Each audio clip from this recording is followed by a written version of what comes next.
সপ্তম শ্রেণীর শিক্ষার্থীরা, তোমরা অনেকেই বর্গ সংখ্যা নিয়ে চিন্তিত।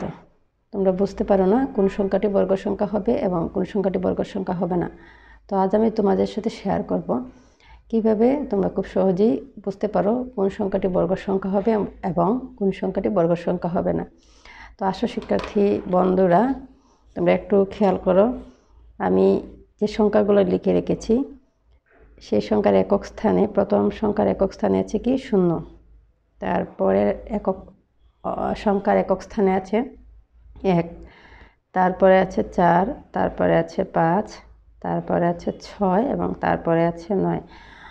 অর্থাৎ কোনো সংখ্যার একক স্থানে যদি 0, 1, 4, 5, 6 অথবা 9 এই যে কোনো 6টি অঙ্কের একটি অঙ্ক থাকে, তাইলে সেই সংখ্যাটি অবশ্যই বর্গ সংখ্যা হবে।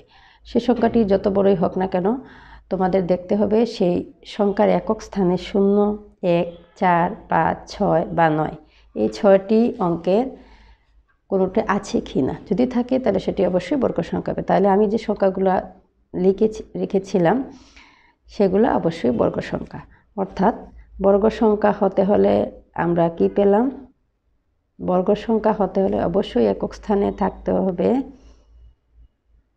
একক স্থানে থাকবে 0, 1, 4, 5, 6 অথবা 9 এই 6টি অঙ্কের যে কোনো একটি অঙ্ক। তো শিক্ষার্থী বন্ধুরা, আশা করছি তোমরা বুঝতে পেরেছ এবং বর্গ সংখ্যা নিয়ে তোমাদের আর কোনো টেনশন নেই। তো যদি কেউ বুঝতে না পারো তাইলে আমাকে কমেন্ট করে জানাতে পারো। সবাই ভালো থাকো। আল্লাহ হাফেজ।